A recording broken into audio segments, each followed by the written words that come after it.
Hi guys, this is Courtney from Ruby Red Farm. I think it's time we explain why Brandon's not been in any videos. Huh. Hey, babe. What are you telling these people lies for? Oh, just that you don't love me anymore. Is that right?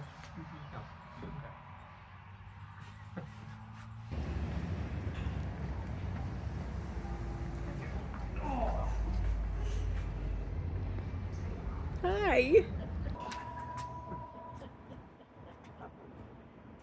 Never falter, and I will not fail! So, if you watch any of our videos, you may have noticed that this guy has not been in any of them in about 2 months. So where have you been for 2 months? I was down at officer school in Montgomery, Alabama for Air Force. So towards the end of April, went down to Alabama. Went through a 8.5, 9-week course just to go through and become a commissioned officer in the Air Force. If you recall from some of the earlier videos, I've actually been in the Air Force for 10 years in reserves. Figured it was time to put the old bar on. So, on our end of things then, that meant that me and the kids have been here by ourselves for 2 months.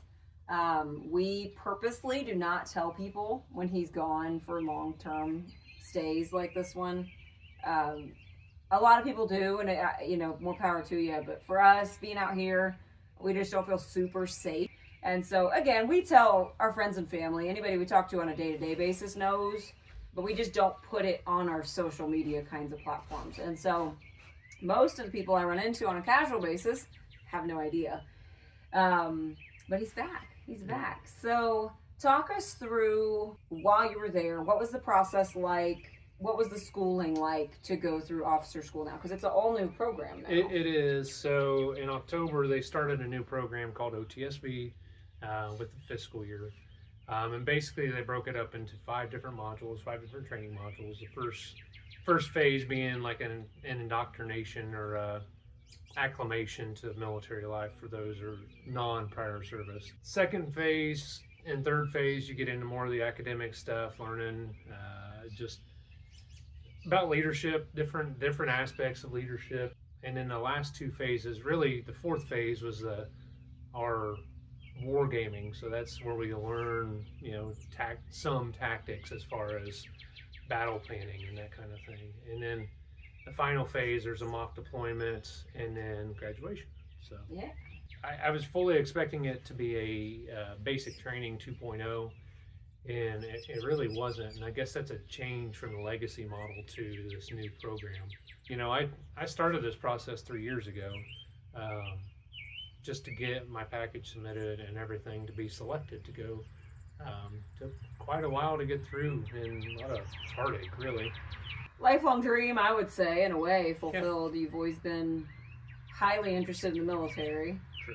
Went to college first, but still were very interested in the military. And I think this was a very natural progression of that dream you've always kind of had. It just was finally the right timing for you to take that leap.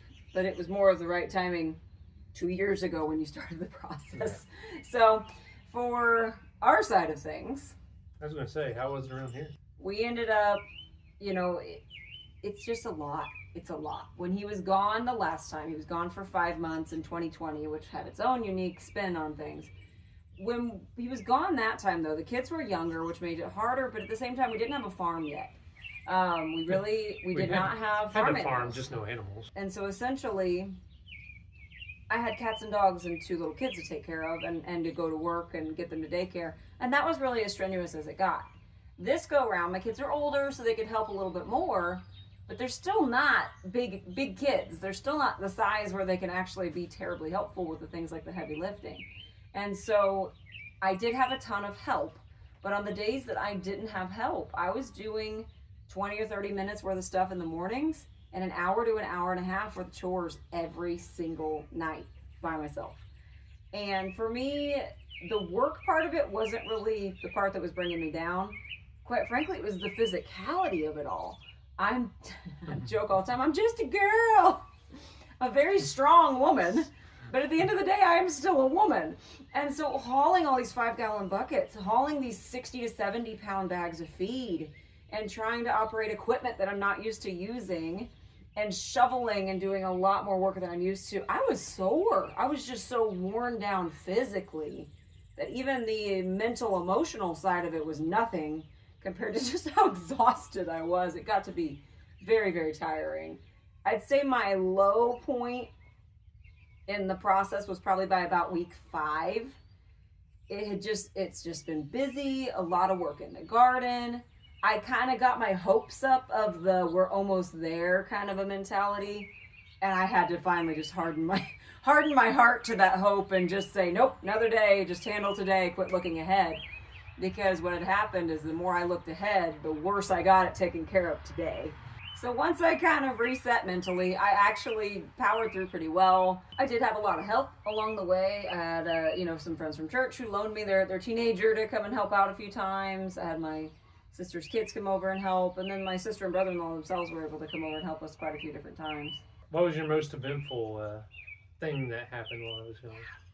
So I came out one day, probably right around that 5-week mark, maybe 6 weeks of him being gone, to do a quick little video. And I see a fox in broad daylight killing chickens.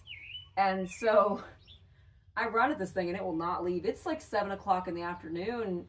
It's full sun this time of year. Enlisted the brother-in-law. He came over and took care of the fox for us. I love nature. I love all of nature's creatures. We leave them alone as often as we possibly can. We release possums. We move animals that are hurting our chickens.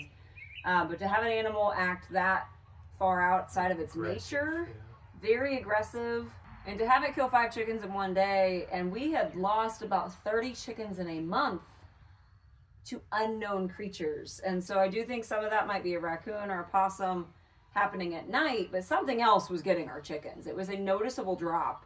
We have 200 chickens, give or take, and we're down to probably about 150 at this point in the year. I actually really like foxes, but this one had to go.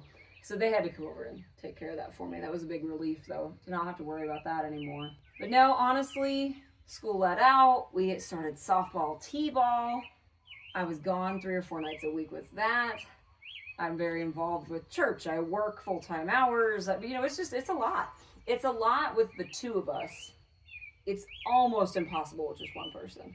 And I think, honestly, no matter which one of us you swap out, this whole farm runs as a team operation. Mm-hmm. And so when you take one of us away for that long of a time frame, it really, really makes it challenging. So we're very glad to have you back.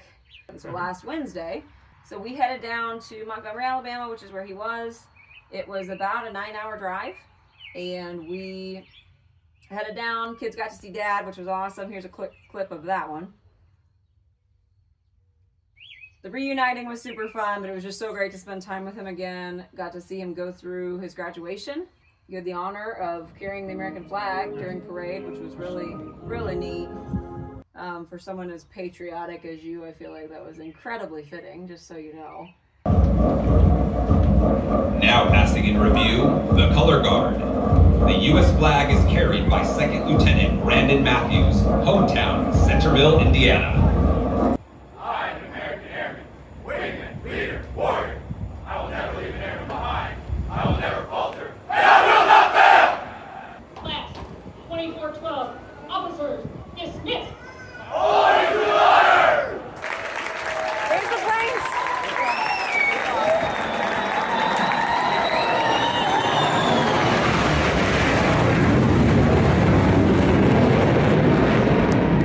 But it was a great trip, an uneventful trip, which is what you want on a big trip like that.